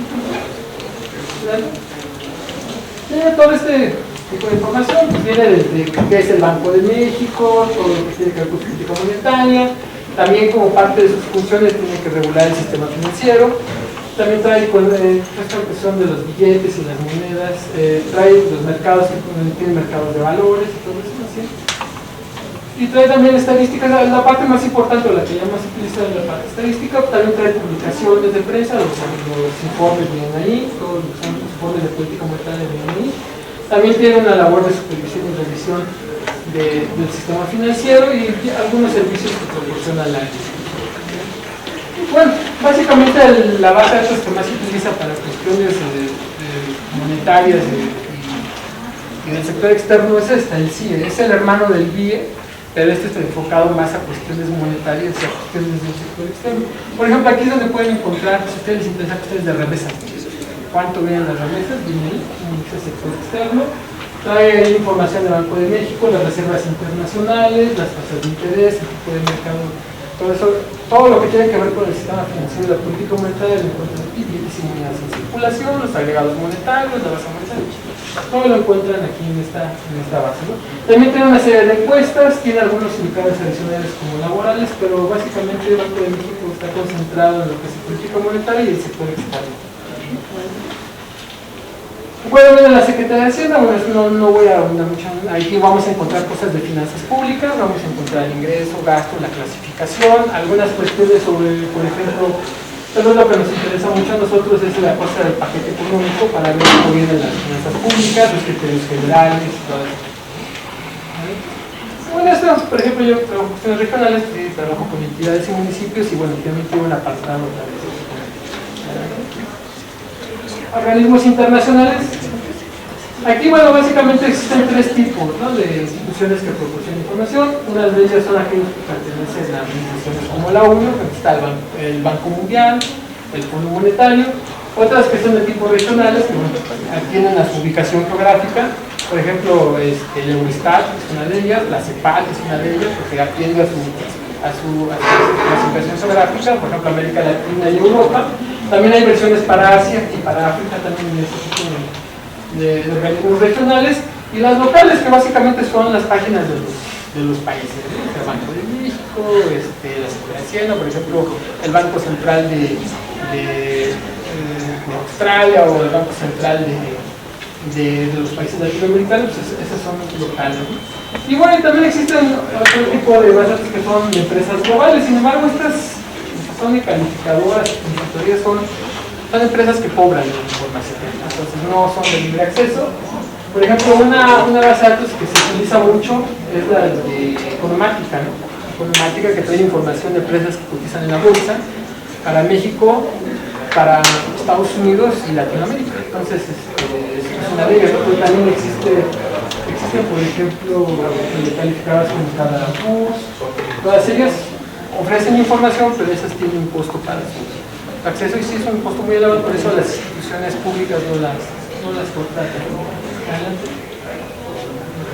Y bueno, aquí pueden acceder a la página del Banco Mundial, donde van a encontrar todas las bases de datos que tiene para información para países. La más famosa la más, que más se utiliza es los indicadores de desarrollo mundial. ¿Por qué? Porque esta base de datos tiene información para todos los países que pertenecen a la ONU, y la ventaja que les da es que pueden hacer comparaciones sencillas en su producto, en su educación, trae indicadores de educación, tecnología, cuentas nacionales, infraestructura, que puede ser comparable entre cada uno de ellos. Por ejemplo, si ustedes quieren hacer un análisis del Telecan, pueden utilizar esta base de datos, ¿no? Quiero saber, ¿cuánto es el PIB bueno, ya no es el Telecan, ahora es TEMEC, ¿no? Pues, ¿cuánto es el PIB del TEMEC? O ¿cuánto es el PIB del Mercosur, ¿no? Si alguien interesa así. Con esta base de datos ustedes pueden hacer ese análisis porque viene homologada, ¿no? La ventaja que tiene esta base es que viene homologada. Ustedes pueden comparar a México con la India, con Guatemala, con Honduras, con Haití, o con cualquier país, ¿no? Que pertenezca a la. Entonces, es la ventaja que tiene esa base de datos, ¿sí? Tiene un repositorio de libros digitales. Aquí ustedes pueden encontrar todo lo que publica el Banco Mundial. Yo he visto varias sobre infraestructura que tiene el Banco Mundial, también con esta cuestión de empleo, laborales, también ahí puede ser su repositorio. El otro es el Fondo Monetario. Aquí en el Fondo Monetario lo único que van a encontrar son indicadores financieros internacionales. Sin embargo, es importante que los conozcan. Porque a veces les piden hacer análisis de cuál es el comportamiento de las tasas de interés, de cómo se comporta la economía global de manera trimestral, ¿sabes? O por de coyuntura, y aquí pueden encontrar. Pero la única diferencia con el Banco Mundial es que aquí trae información con su base original, es decir, vienen en pesos mexicanos, en dólares norteamericanos, dólares canadienses, y no son comparables netamente. Entonces aquí más bien el trabajo es para cuando hacen análisis de coyuntura. Aquí pueden encontrar indicadores de los países que pertenecen de manera mensual, algunos. Básicamente son los financieros que están mensuales, trimestrales, que son los internacionales y financieros, y bueno, y también tienen la versión anual donde viene todo el conglomerado del año, ¿no?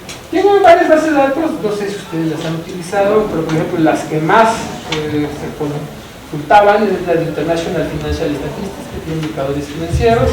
Está el World Economic Outlook.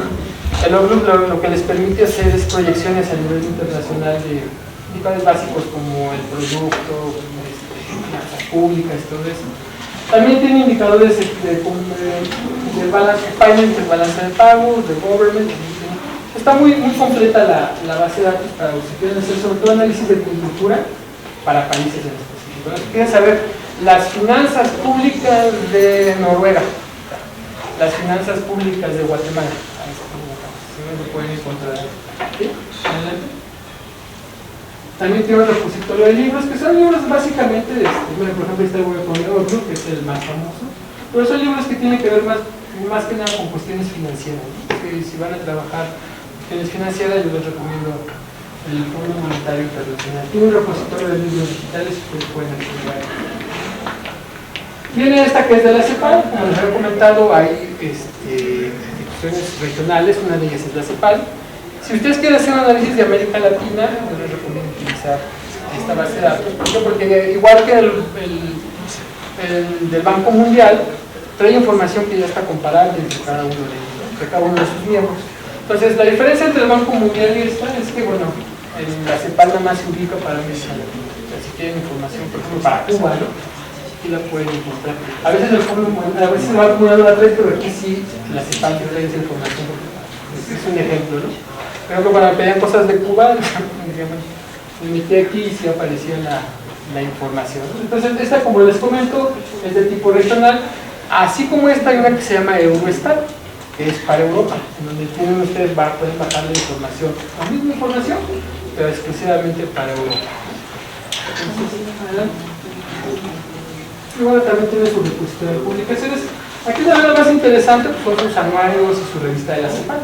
Los anuarios que tienen que ver con inversión extranjera, hay anuarios también sobre el panorama social, el panorama económico de América Latina. Aquí los encuentran, los anuarios de América Latina, los encuentran aquí. Y bueno, vamos a la última parte, que es lo de la actividad académica de traje, que es algo adicional, nada más, es como más una introducción a qué significa y cómo lo definen, ¿no? Bueno, hay un libro que acaba de publicar la universidad que se llama así, Teoría Académica y Plagio, y bueno, el autor define al plagio desde el punto de vista lingüístico. Teoría académica significa tener un comportamiento retroalimentado, ¿no? En todo lo que son actividades educativas, académicas y científicas, en esos tres elementos. De hecho, también hay un código de científicos, no solo pero una definición más amplia de integridad académica la proporciona un Centro Internacional de Integridad Académica. Existe ese centro, en donde define a la integridad académica como el compromiso de asumir 5 valores fundamentales, como son la honestidad, la confianza, equidad, respeto y responsabilidad en todas las actividades. Hay una serie de lineamientos y explicaciones de cada una de ellas, pero básicamente lo que dice es que debemos actuar como cuando hacemos actividades académicas debemos actuar bajo este principio de valores, ¿sí? Entonces, si la integridad académica alguno de estos valores, entonces la desigualdad académica lo define ahí como un acto deliberado de fraude, es decir, nosotros no le estamos dando el crédito al autor que debería, ¿no? Entonces, el fraude puede ser, el fraude no solo lo pueden hacer los alumnos, también los hacen académicos, también los hacen investigadores. Es decir, muchas veces no hacen las referencias o no citan las cosas como deben de ser, ¿no? Entonces, eso es la definición académica, tomar como suyo el esfuerzo que es de alguien más. Ahí está la bibliografía. Es un libro que está digital. Si ustedes lo quieren consultar, se llama Integridad Académica y Plagio, lo acaban de publicar. Nada más que ese libro es muy de tipo legal. Es decir, ahí viene toda la normatividad de la universidad, dónde se basa cómo es el código de ética, qué significa, y todo. Entonces es un libro muy de tipo legal, ¿no? Legaloide, podemos decirlo de esa manera, ¿no? Y bueno, entonces, ¿qué es el plagio, no? Debido a esta cuestión de plagio, bueno, que ya se está dando muy común, pero ya ha tomado más relevancia por casos muy famosos que no necesito nombrarlos, ustedes lo saben. Entonces ya la Facultad de Derecho tiene un tríptico sobre esto, ¿no? Que es el plagio. Es un tríptico que también está digital, lo pueden encontrar ahí. Y bueno, ¿cómo define el plagio? Como la apropiación de ideas o el trabajo de alguien más de manera parcial, ¿sí? Ya sea, esta puede ser de cualquier tipo de obra que esté protegida por derechos de autor, sean textos, sean imágenes, fotografías, videos, sonidos. Los casos más clásicos son libros, lo que son DVDs, por ejemplo, todo lo que tiene que ver con fotografías, comunicaciones, eso todos tienen derechos de autor. Y bueno, la facultad reconoce al menos 10 formas muy novedosas de plagiar, ¿no? Entonces, la primera es la clonación, esa es la que conocemos básicamente, ¿no? Tomar un documento y colocarlo completamente, esa es la primera. La segunda es copiar una porción, o sea, el control-C le pone así, ¿no? Que es copiar una porción de un texto y colocarlo junto con otros más. Esa es la segunda versión. Hay una tercera que es la de reemplazar, es decir, toman un texto y lo único que le hacen es cambiarle las palabras, ¿no? Entonces, esa también es una forma de plagio, aunque pareciera que no, sí es una forma de plagio, ¿no? La cuarta es la que es parafrasear, ¿no? Que es la que más utilizamos nosotros, ¿no? Decimos, reinterpretamos o decimos lo que dice el autor con nuestras propias palabras. Aunque no lo crean, sí es plagio, pero bueno, si ustedes citan y colocan la idea, entonces ya hay ahí por ahí. Ya no se considera tanto como plagio, ¿no? La otra es la recicla de un texto, es decir, agarro un texto olvidado de algún autor, lo saco, lo modifico y ahí lo coloco. Esa es la otra forma. Hay otra que es la híbrida, en donde mezclas citas correctas con textos que no citaste o lo dices de manera incorrecta. Entonces esa es otra forma de estar, aunque sí aparezcan citas, porque luego a veces en un documento aparecen las citas, pero otras partes no, tú asumes que son tuyas, pero no, son de otro texto, pero no las citas o no las refieres como debe de ser. La otra es una versión híbrida, que bueno, es lo que les había comentado, ¿no? de mezclarlas. También mezclar de las fuentes es la otra. Otra es, bueno, no la entendí muy bien, pero dicen que es el error, el encuentro del error. ¿Qué quiere decir? Que tú estás citando algo, pero que no es de otro, pero estás diciendo, pues lo cité aquí, pero en realidad es de otro. Entonces, esa es la otra. Luego una que es agregar una cita como propia de otro lugar que no lo es. Y la última, algo que le llaman retuitear, que significa usar como propio la redacción de otro texto. Es decir, tú te apropias de algo y lo único que le haces es redactarlo, lo tomaste de otra fuente, de una tercera fuente. ¿Sí? Entonces, por ejemplo, en un libro alguien mencionó algo y tú lo tomas como tuyo cuando ya fue referido en ese texto. Estas son las formas que se utilizan, digamos, las más comunes o las que ellos han detectado como formas de plagio, ¿no? No me sorprendió el parafraseado, pero bueno, sí, en realidad, sí cuando tú parafraseas lo que estás haciendo es cambiar la idea, pero si no refieres de quién es el autor, entonces sí lo estás plagiando. Sí. Ahora, ¿cómo se evita esto del plagio? ¿No? Pues bueno, la parte más importante es saber usarla. La diferencia entre plagiar y no plagiar tiene que estar relacionado con darle crédito al autor quien hizo esa o donde tomaste tú la idea, ¿no? Entonces aquí aparece algo muy importante, saber citar, ¿no? Es todo un tema porque hay varios tipos de citas, hay varias formas. El formato que nosotros utilizamos básicamente es el APA, en sentidos sociales utilizamos APA, pero también está Oxford, Harvard. Pero aquí el problema es que una encuesta que hizo la universidad habla de que muchas veces nosotros los profesores no les enseñamos a ustedes o no les exigimos a ustedes citar el texto donde ustedes están tomando la información, ¿no? Y bueno, muchas veces en esa misma encuesta los profesores decían que sí les enseñamos a citar, pero pues ellos no lo hacían. Entonces aquí lo más importante es nosotros como académicos, cuando les dejemos algún trabajo de investigación o algún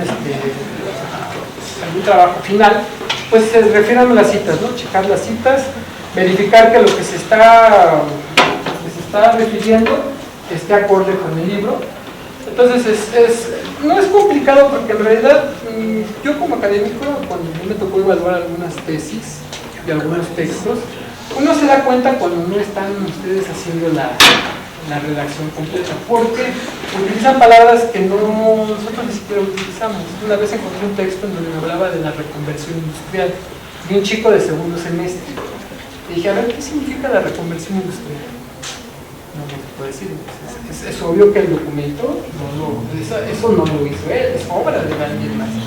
Entonces, es fácil, no es fácil, pero me refiero a que uno sí se puede dar cuenta cuando están tomando ideas propias y cuando no es así.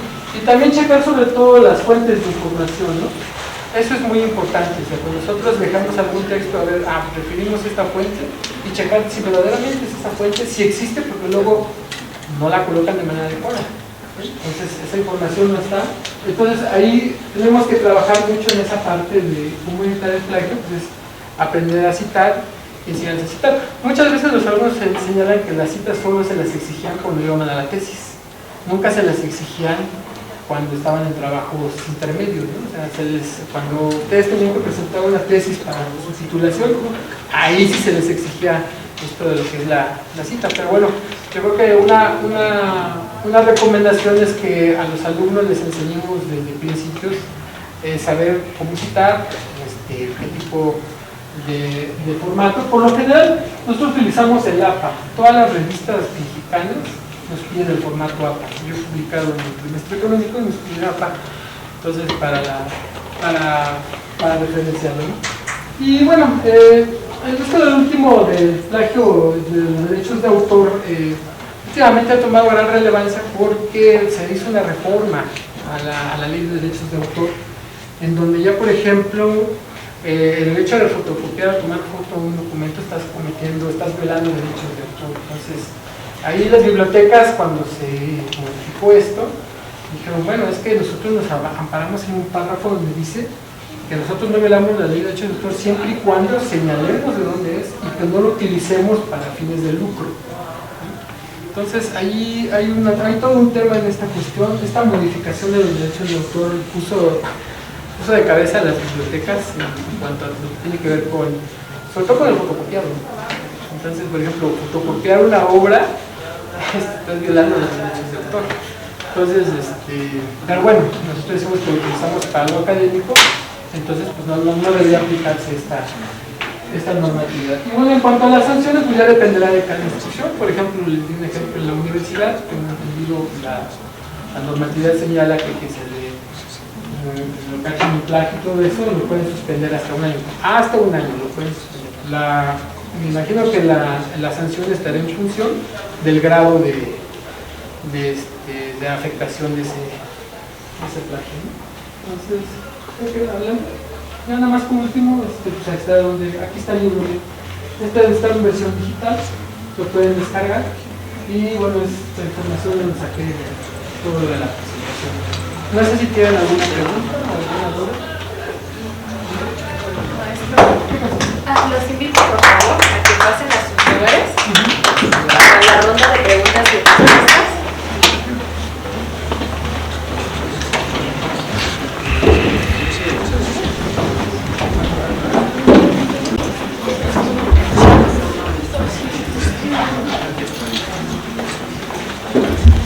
¿Alguno tiene alguna pregunta que les desea hacer a los ponentes? Yo voy a hacer una pregunta. Desafortunadamente ya se fueron mis alumnos, pero quiero hacerle la pregunta al profesor Víctor.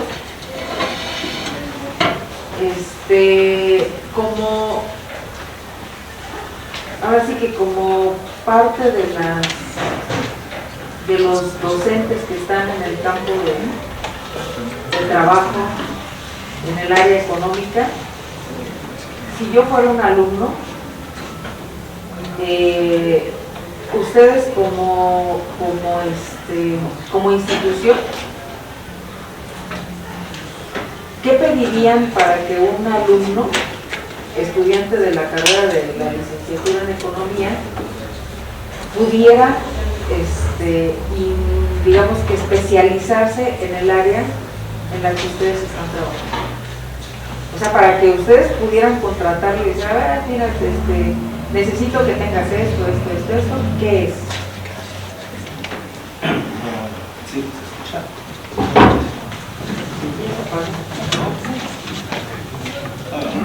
no importa. A ver, te cuento dos experiencias, ¿no? Más o menos. Uno es en la Comisión Federal de Competencia, donde trabajé un buen número de años, y los casos en los cuales necesitábamos armar el equipo, etcétera. Yo recuerdo que en los primeros años, por ejemplo, de la institución, necesitábamos economistas. Voy a hablar solamente de macroeconomía. Por el tipo de trabajo que hacíamos, pedimos que sea fuerte, sólido en teoría económica. O sea, esa era la parte para nosotros era muy importante. Y principalmente básico. Al menos haber llevado teoría de juegos y organización industrial, ¿no? Y obviamente las econometrías. Esa era, digamos, el core de cursos que nosotros requeríamos para el trabajo que hacíamos, porque el trabajo lo exigía. Son análisis, en este caso, digamos, monopolio, competencia imperfecta, bienes diferenciados, etcétera, es necesario tener un buen bagaje de ese campo de estudio. La econometría, porque trabajábamos con datos, así que eso era lo básico. ¿Okay? Estoy contando, digamos, cuando la institución se formó, más o menos 1999, 2000, más o menos, ¿ok? Por ahí. Mi nuevo trabajo, estoy ahí hace unos 6 años, más o menos. Hacemos algo parecido, pero ¿qué le pedimos? Lo mismo, pero ahora hemos agregado un elemento adicional, que sepan programar. Ya los alumnos vienen conociendo R, Python, saben, digamos, keys, etc. ¿Por qué? Bueno, porque esa es la herramienta con la que nosotros generalmente trabajamos. Esas serían, digamos, mis dos aspectos. Hay uno tercero que es bastante subjetivo y tiene que ver con que pues, el alumno, la persona que llega, que le guste, o sea, que se apasione haciendo eso, y uno lo va conociendo a lo largo del trabajo. Porque si no le gusta, se va a aburrir, pero no va a ser feliz. Bueno, en mi caso yo estaba trabajando nada más en la universidad, pero en experiencia en cuestión de biblioteca, yo trabajaba en las bases de datos. Muchas veces me di cuenta que los alumnos no tenían un buen manejo de indicadores, no sabían procesarlos. Entonces, muchas veces no los conocían. Entonces, eso para el mercado laboral pues es una grave falla para la contratación, porque ustedes cuando llegan al mercado laboral, como dice el profesor, no solo es conocer también la teoría, sino también los datos. Por ejemplo, que señala el profesor es de saber manejar estos nuevos softwares que son R, Stata, sobre todo porque son software libres. Si ustedes tienen ese manejo, esa información, tienen la posibilidad de colocarse en el mercado laboral. Ahorita que estoy en el Centro de Estudios de Desarrollo Urbano Regional, hay un posgrado, un elemento básico para el mercado laboral allí es saber utilizar los SICs, los sistemas de información geográfica. El primer militar es mapa digital de INEGI. Sin embargo, nosotros, allí por la exigencia, tenemos que utilizar el QGIS o el GEOR, que es donde ya hacemos análisis econométrico espacial y todo eso. El uso del software es muy importante, y sobre todo el uso del software, porque el software le alimenta esa información que ustedes también deben de tener, saber procesar esa información y extraerla para colocarla en el sistema. Bueno, todos los sistemas de información se alimentan de datos. Es importante que conozcan las fuentes de información. Aquí ahorita les di una pasada de todo lo que existe, es algo muy rápido. INEGI es un monstruo, Banco Mundial es un monstruo, todas estas bases tienen mucha información que a veces se desconoce. Por ejemplo, el caso de su biblioteca digital, tiene una gran cantidad de información que ustedes pueden utilizar para trabajos, para tesis, y que muchas veces no se utiliza. Y en ese caso debería promocionarlo la biblioteca de su institución, porque son recursos digitales que se adquieren con esos fondos, y son recursos digitales que están involucrados en la adquisición en que sigamos contratándolos en el uso. Ya está muy cuánto se utilice esas bases de datos. No son recursos muy valiosos que a veces muchas veces no se desconocen, no se utilizan, pero que están ahí a su disposición. Y la ventaja es de que yo les comentaba, la ventaja es poder utilizarlo desde su casa, desde las bibliotecas. O sea, ustedes pueden desde su casa, desde cualquier dispositivo móvil, bajar el artículo, el documento y poderlo trabajar. Entonces, esa es mi experiencia. Primero trabajé en la biblioteca y ahora en el CEBRUS, donde la análisis regional, la necesidad de utilizar software es muy importante.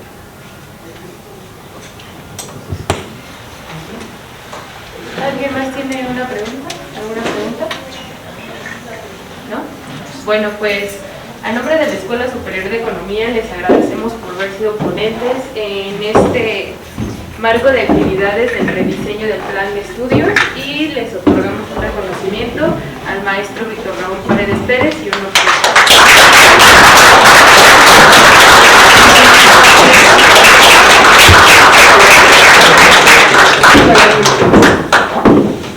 Pues bueno, ya damos cierre a estas ponencias y les agradecemos su participación a todos.